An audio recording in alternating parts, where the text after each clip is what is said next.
Okay, we're back on, and we were talking about your first real sale. And I wanted to ask you, what exactly a television packager does? What's the process for that? Well, well, first of all, in general, what a packager does, he gets all the elements together. Uh, you have the script, the writer. They didn't call them showrunners; they were producers in those days, and the writer, and they call them sometimes script editors. Not executive producers. Different situation. But anyhow, you get the script, and then the idea in those days they would like to get a name to bring. In those days, they wanted like a Tab Hunter coming after so many movies, a big name, see, or somebody like a Glenn Shawn, or somebody who was willing to do TV, So that was the important thing, getting the star and then the property that they want to play with. And so we went after that, and we then also tried to figure out what their needs were. Actually, we weren't strong enough to go to the General Electric and like General Foods and Procter and Gamble, who were running the whole damn thing at the time. But we went to the networks and then let them help us sell it to the clients. That's why they took it to BBD&O. So that's what they got excited about, this one, And the other one was CBS had a secondary distribution thing. Bob Lewin ran it for CBS. And he liked the idea of, Frank, with his football name and all, Frank Gifford. So that's where we put him as Turnpike, with a very good actor with him. And so we had that going. We had the other situation going with Taft, not Taft, what the hell is it? The one I just talked about, Dave.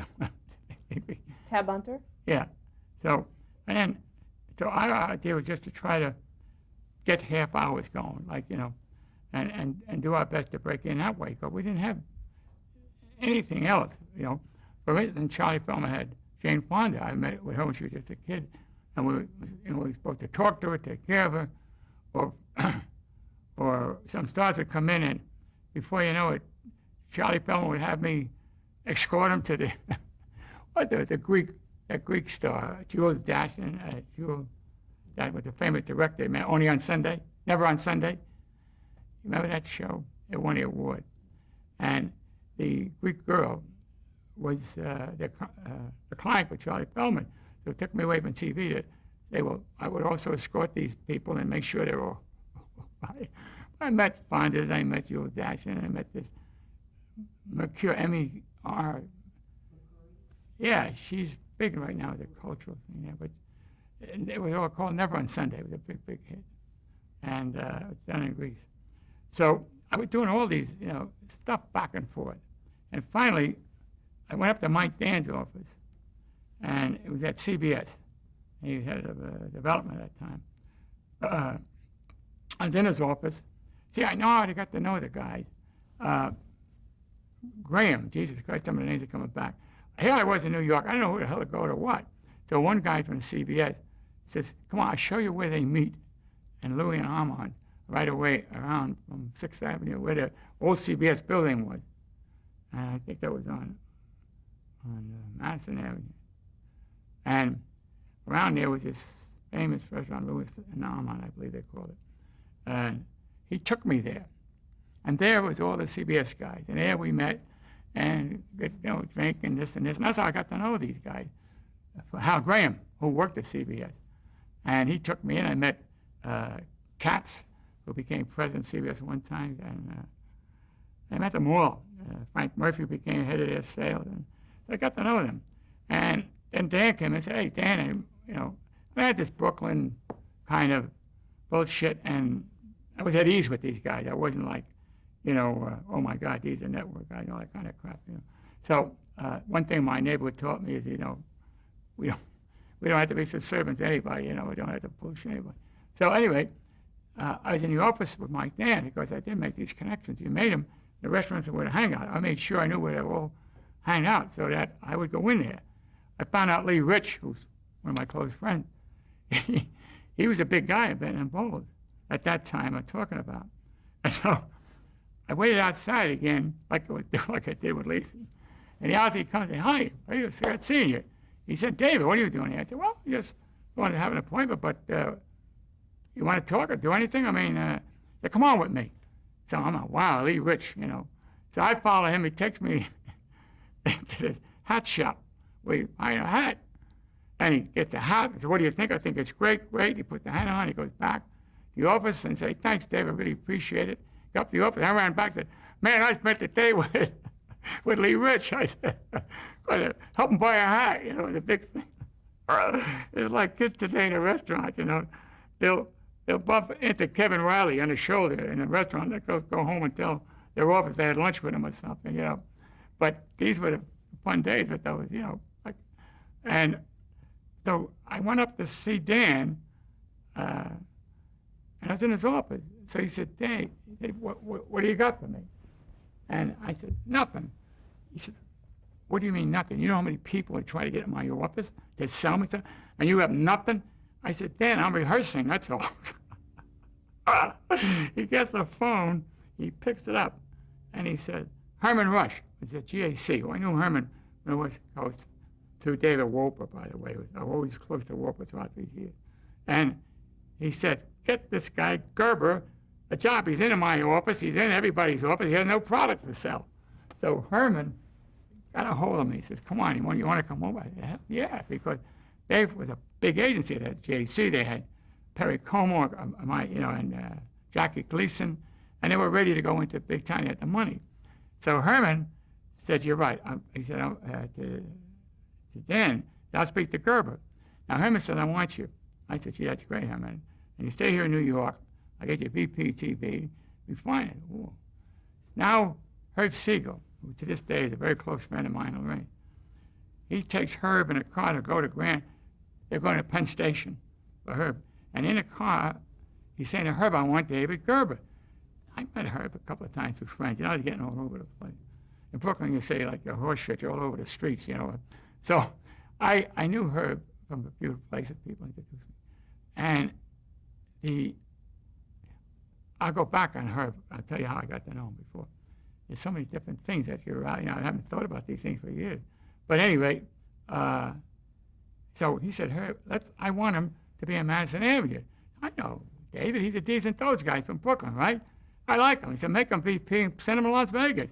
He said, so Herb kept saying no up on Madison Avenue. He said, I don't know how he does it, but whether it's Princeton, Brown, Amherst, or something, they understand him. He said.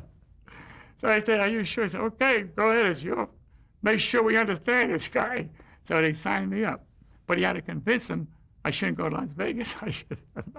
And he still tells that story when we get together. In fact, he made a little speech for me at some affair. But why I want to say how I met him, when I was at BPD&O, we got the Burgermeister account, and they were going to sponsor the LA Rams football thing. Now this is on BPD&O, and they knew I came from Pacific. I knew the general manager of the Rams. I knew a few of those guys from school, and so everybody wanted to get that job. You travel with the football team. Sunday you produced the show. Now they were regional. There wasn't cross country. You did have Idaho or that kind of regional, or the coast, and then you put the regions together, and then you had calls. You had to be for each one of them, each different regions, different calls. I had to keep up with all of that stuff. So when I went in, and everybody was saying, geez, who's going to get it? So one guy with me, Gerber, you're going to get it, So they called me in, the two top guys, including Wayne Tiss, to tell me that I'm going to get the job. And I knew it was coming. And they were beaming because they felt anybody get this job was going to go through the roof, what the hell. So when they said, you got this job, I said, Jesus, I don't know if I want to work Sundays. They almost threw me out of the office. But then I got actually produced the show. When I first went in, I never seen it was Bob Kelly, Pat Healy, whatever his name was, famous. He's passed away, but he was very well known as an outspoken sports columnist, Jim Healy. And he was his assistant at that time. There was beer bottles all around. There were drinking. There was noise. And I walk into this place like this. I said, "What the hell is this?" And they said, "You got to clean it up." So I had to start getting in with these guys. And finally, before you know it, I had them stop drinking when they were doing it and cleaning out the stuff. It was an experience by itself. We went throughout. One time, Kelly was so loaded on the phone, and while he was broadcasting the game, and I'll never forget, we were there, and when he leaned back, he was going to fall on his ass. So the guy over there and myself would just grab the chair and held him there for a while, and then brought him back, and he never missed a beat. But those were those crazy days, you know. And so I got to know Reeves and the ball players, and I introduced them to, and Pete Rozelle very much so, and we introduced back then to Herb Siegel. So Herb knew me through those football days. I went and spent 2 years actually traveling with the team all around, you know, 52. Sid Gilman was the coach in 53, because, again, it was regional. San Francisco had Burgermeister, and Los Angeles was different. They had San Francisco 49ers. One of the guys they sent up to take care of 49ers, and I take care of the Rams. And Burgermeister did in both cases. And then I would hook up all the regional broadcasters, west of the Mississippi. And so it was quite an experience. That was my first, I guess you can call it a producer's job, you know. But to put these, you know, programs together. I'll never forget, one day it was on Yom Kippur Day. And I said, they didn't have anybody, had all, it'd be pretty tough, you know, had all the instructions how to come in and come out, you know, and all the different station IDs and this and that, because it was all regional, whatever. So I said, I don't know. They asked me, she said, you know, these are nice people. She said, you know what, I'm going to give you a dispensation one time. She said, but you cannot eat or you cannot drink anything. You do what you have to do and you come on home. And it was a big thing for her. So I went there in the morning and no food. All afternoon, I'm surrounded with them eating hamburgers and hot dogs and beer and whatever. And it's a hot mother to get the game over. When the game was over, about 6 o'clock, I was reaching for, I just thought I was going to faint away. But I didn't touch food until daylight that day. I'll never forget that. I figured, what the hell? So those are the kind of fun things you think about. Only when people like you ask me, I start remembering.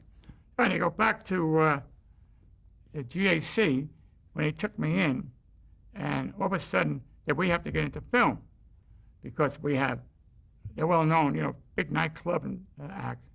And all of a sudden, I had to try to get film for Fabian and Paul Anker and all those kids, the Pepsi-Cola generation, the Beat generation. And they always Wayne Newton, they always put these kids on me. I'm on the kids. They said, look, tell them they're going to get TV. Tell them they're going to do anything. I said, well, I don't know if I can. He said, well, we got to keep them happy, you know. And we did do one live show with them, I think, a Pepsi-Cola show. But they're always, the biggest thing we wanted to do was get in film. And we broke in with the Ringling Brothers Circus with Jack Palance, played the general master, I remember that. We took over Lucy's studio, represented it, myself and Herman. And for her, I never forget that. Lucy was, you know, she was out for a couple of days, and then for a couple of years or something. And then Paley wanted it back, and what's his name? The tough guy, you know, the Cobra, Jim. Oh, Jim Aubrey. I remember the name. He didn't care about stars that much, but he said he wanted to find go-getter. And Danny Seymour of J. Walter Thompson went in and was going to speak to our head guy who, quite a character, roly-poly guy, I remember his name, right? He did quite a few packaging himself, but her half-hour shows, like for Blake Edwards and those kind of shows, I forget them. They're all the classics. And then Westco brought his company, brought him in, her, you know, and had, you know, hopefully to get us more into film. And we were in that room, and I was the bodyguard. I had to stay by the door. Nobody can come in and out. While they were discussing the return of Lucy, I was there, back and forth with Andy Seymour. And God, this guy is well known. He did, I'll get the name. I'll get it before I go. I'm doing pretty good with names now. Anyway, they signed the announcement next day. I'd open the door and take like I was covering up with a gangster and get the food in. Nobody should know they were doing it. I don't know why, but that's what happened. And so Lucy came back. Then we represented the studio. And we had pilots. We had one show with Rain, the dancer from GM. Hmm? No. Singing in the Rain, not the other guy, the young guy. Oh, Donald O'Connor? Donald O'Connor? Is it? The young guy. Yeah, O'Connor, Donald O'Connor.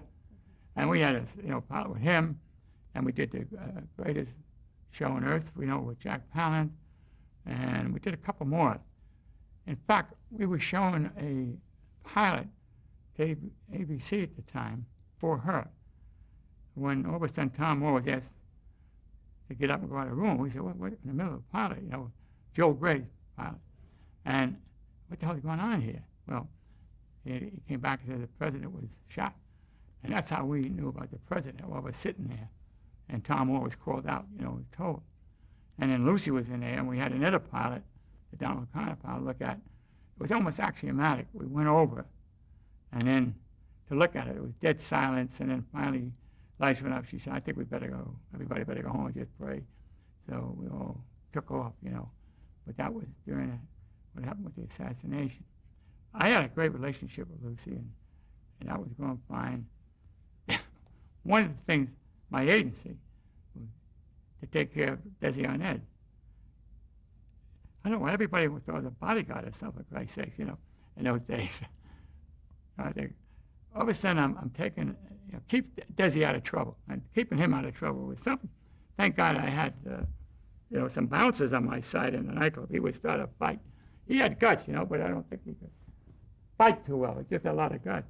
And he would start fights. He'd get drink a lot, and I'd have to get in between him all the goddamn time. And then to see that he doesn't get too damn drunk, when he comes to work. And I wasn't around the day that when he got really drunk and all that, and he threw up that day. She then said that was the end of that. But I never we had a talk, and said, you keep your eye on him and all that. And when he was sober, I respect him. He was good. He really was the guts and the brains of that whole studio in terms of their programming. She knew that. And it's just the same, whatever reason. He just couldn't hold himself together that way. But I got to know him pretty well.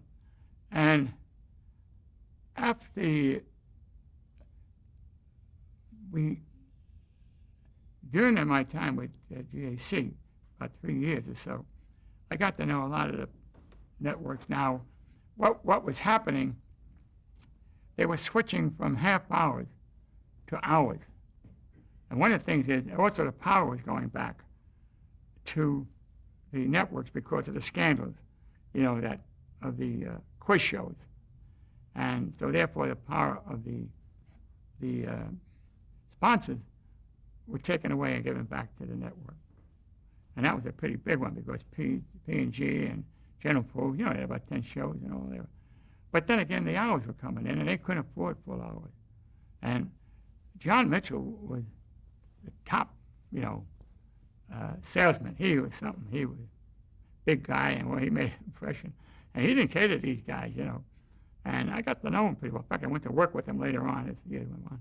Then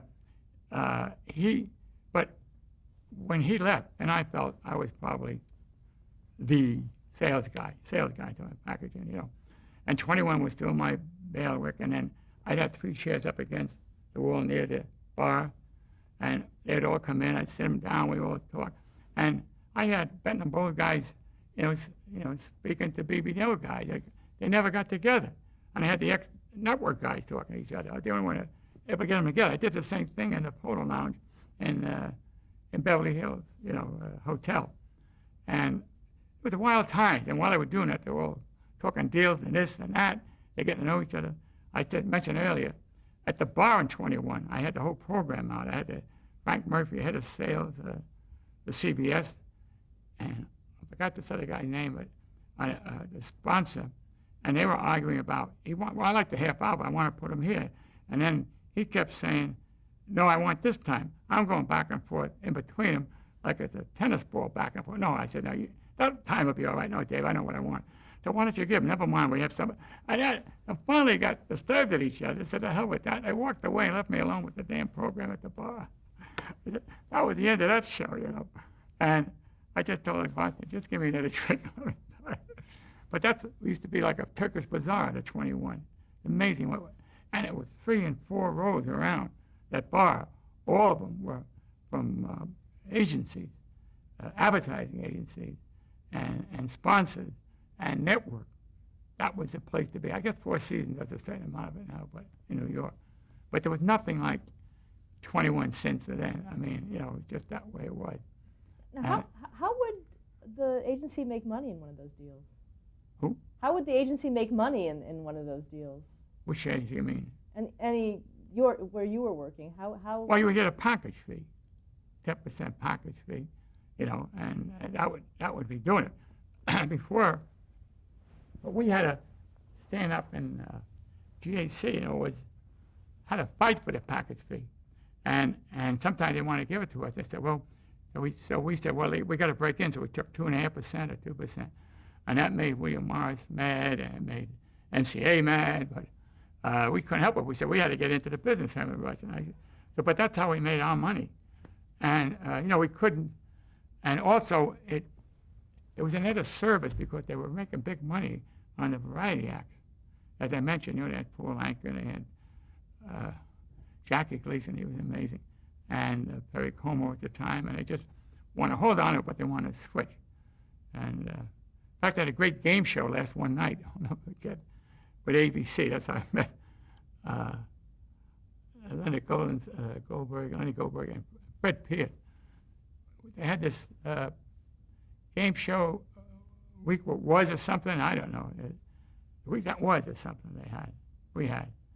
And then there was this big dome. I wish the hell I could remember. Herman Rush put it together. It was very expensive. The last one night, no, that was it. For whatever reason, it was too cumbersome for people to understand, but we were trying to do something, you know. And so we went on pretty well. It became a pain in the ass to the other agency, and we sold some hours too. You know, when the hours came in, you had to get minutes, 6 minutes, 8 minutes, you know. It wasn't like the sponsor would buy out a whole show, half a show. So I would stop somebody on Fifth Avenue, you know, Madison Avenue, and I said, hey, you know, Bill, what? Have you got a minute? And he said, oh, yeah, sure. What do you want? No, I don't want to talk to you. I want to know if you got a minute to put in my show. And the idea when that came in with minutes, that's where I kind of excelled, running around, getting minutes. I even worked a deal with William Morris. That's how I got to know Larry Arbach and Lou, not Ehrlich, from William Morris. Yeah. And they said, you know, they'd like to do programming. Coca-Cola wanted to have 2 hours. It was a strange thing that they would have their commercials and they would fill it up. So they were trying that. So they had their shows, the hour or two, and then they put us in there with one of our shows. And we felt, that's great, you know, to help us out.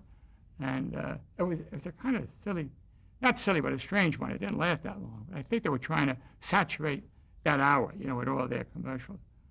But it didn't pay off. It was double dipping. It didn't work out. But we got on because of William Morris. I piggybacked that way. And, you know, when I was first going in there and not knowing too many people working, you know, for GAC to get into these big guys, which eventually I did, there was Lou and there was Larry, and we're at the bar at 21. And I said, where the hell will I go? I said, most of the time it's out. And they stood over, you know, they already sold most of their shows, William Morris, you know, and they stood over, I'll never forget, and said, look, why don't you go to see, you know, Frank, why don't you go see this one? He needs a show, we got the time open, and they were giving me advice where to go. It's thanks, and I followed through with them on that. But I'll never forget, those, you don't see that anymore today. Those are the days when, everybody could afford to be more friendlier, In fact, in those days it was fun. Even if you didn't make it, or even if, if you got disappointed, somehow it was fun. You lived for another day. You enjoyed it. I was fighting to keep on one show. I'll never forget. Felony Squad, and it was competing with David Suskind's show, which was a cop show, right? But it's called Cops in New York, called New York Police, I think. And we were fighting tooth and nail. Myself, I think Jerry from CBS, Jerry Leiter, I believe, and somehow I fought real hard. I said, Jesus Christ, and he fought hard, and they didn't, because of David Suskind. They didn't want to take it off, but they wanted Felony Squad with a younger lead they had. So they compromised and used the 2 shows went on the air. So Jerry and I said, fantastic. And then we went on a plane together back to Chicago in those days, for an ABET when it was early enough. And we were good friends. We were laughing about fighting each other, going crazy. It was always a wheeling and dealing atmosphere, You should try to remember these names. From probably one who was, remember you said he had the worst luck with your show? In what capacity? Hmm? In what capacity? No, the one you had with Bird Up Isles, Ives. Oh, Burl. What was his name? The agency man. We went to his house and all that. Anyhow, they were looking to close this one. ABC was looking to close up this one half hour. I had Glennis, John, I think. And they were looking at it and they said, well, where the hell, we want this, not Gerber's. And they said, find out where the hell Gerber is, see what he's doing. And so they're looking all over for me. And finally Fred went up to Tom Moore. I found Gerber, what? He's at home as their guest of what's his name, the guy who, he ran the agency. Burl Ives was his show. Remember we walked with him during a snowy night, and he said, I walked with 2 people, caused me worse luck. The Burl Ives show was canceled, and that damn quiz show was canceled, and he was back behind it all. I'm sorry. Hmm? I'm sorry. I wasn't into the agency. Didn't know you at that time, so I wouldn't know him at the time. Well, whatever happened, I was in a sponsor's house, and he said, that's where Gerber is. He said, oh, Jesus. I said, he is. So you better count on that thing going in a half hour. And it did. The same thing happened in St. Louis. I was fighting for Glennis John spot for comedy, and CBS actually was fighting. No, John Mitchell and CBS were fighting for that spot. It's the only spot open, and they came over to me and said, well, Gerber's represented this thing, and they said, Jim Orby said, I tell you what, let it go. Let's see what they do. If Gerber can bring it in, let's not stop it. Let's see what happens. So there was a big fight with John Mitchell from Columbia, and I forgot the other guy's name, from Suskind Company, and myself. So they began looking for me again. I said, where the hell is he? So Mike Dan called up. John, he said, John, you still got that half hour you want? He said, yeah. Well, let me tell you something. Gerber is the guest of the guy from Ralston. He's living with them in St. Louis at the moment, which I was. That's the guy that worked for Grant Tinker one time. And so I got the Glennis Shawn followed on. But that's what I used to do in those days. It was a wild, woolly West, we used to call it. It was more fun. And they got a kick out of it. Mitchell did, I'll never forget on the way. Actually, let's stop here to change the tape.